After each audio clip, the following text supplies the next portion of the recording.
In this podcast episode, Ben Shapiro opens with an expression of shock over the assassination of his longtime friend Charlie Kirk, who was tragically gunned down at Utah Valley University at the age of 3 on. Shapiro shares his personal journey of knowing Charlie since he was 18 and observes the remarkable evolution from an eager young activist into a major conservative figure. Highlighting Charlie's relentless energy, principled character, and dedication to open debate and free speech, Shapiro paints a portrait of a good man, one motivated by faith, family, and an unyielding commitment to the values he held dear. The pain of Charlie's death is not just a loss for his close family, with a young wife and 2 toddler children, but for the entire nation, particularly the millions of youth who admired and found inspiration in him.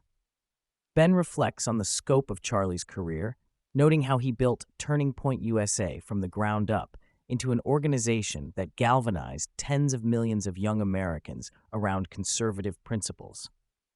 Charlie's rise was marked by self-education and increasing mastery over public speaking, debate, and fundraising, transforming from a grassroots activist into a leader capable of mobilizing national political movements. Shapiro emphasizes that Charlie's true legacy lies in his courageous and courteous promotion of authentic dialogue, especially evident in his collegiate speaking events, where he actively engaged with attendees who disagreed with him. Charlie's dedication to having tough conversations about issues like family values, abortion, and gender identity, always with respect but without concession on fundamental truths, exemplified the spirit of liberal democracy. The shooting itself, occurring as Charlie was addressing a question on transgender issues, is described as a brazen political assassination aimed at silencing free speech. Shapiro underscores the significance of this violent act happening in America at a public university and during an event dedicated to debate. The suspected shooter remains at large, and law enforcement has recovered the weapon, described as a high-powered bolt-action rifle with bullets engraved with transgender and anti-fascist slogans, further highlighting the ideological nature of the attack. Governor Spencer Cox unequivocally called this a political assassination, reinforcing the idea that Charlie was targeted not merely as an individual, but because of what he represented: open discourse and conservative values.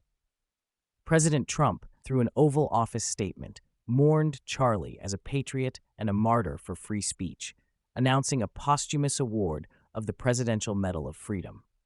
Vice President Jared Kushner echoed these sentiments, emphasizing Charlie's role in fostering open dialogue across ideological divides. Even major public events, such as a moment of silence at Yankee Stadium, reflected nationwide mourning. Ben Shapiro delves into the cultural and ideological underpinnings that have led to this wave of political violence.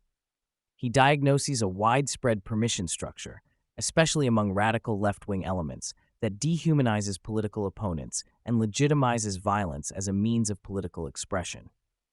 This permission culture, Shapiro asserts, is nurtured by rhetoric that conflates disagreement with existential threats, branding dissenters as Nazis or genocidal monsters.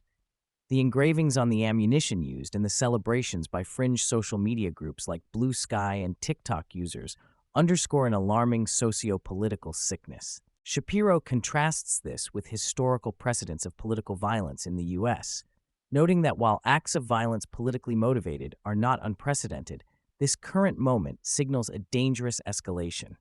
He argues that social media algorithms exacerbate the problem by connecting violent actors and incentivizing extremist content. The pervasive demonization of voices like Charlie's lays the groundwork for real-world violence, undermining the fundamental principles of free speech and civility that sustain democracy.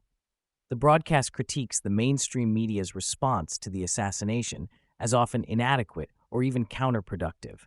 He highlights the firing of MSNBC's Matt Dow, who blamed Charlie's rhetoric for inciting violent backlash, as an example of misguided blame-shifting that implicitly excuses political violence.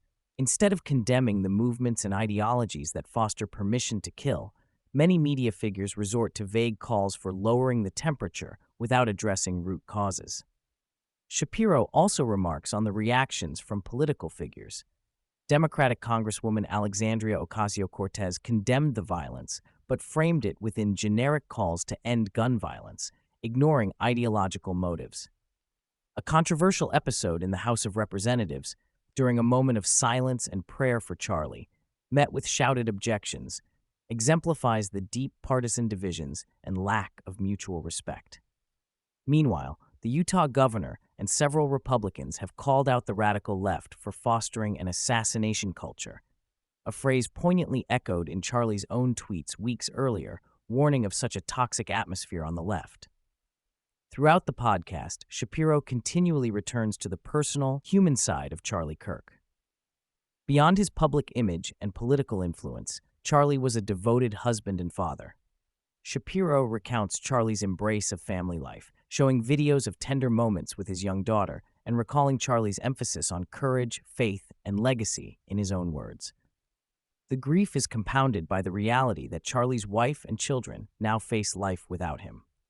The episode closes with a reading of Psalm 23 and a Jewish prayer for the soul's peace, underscoring the spiritual dimension of mourning and hope for eternal rest.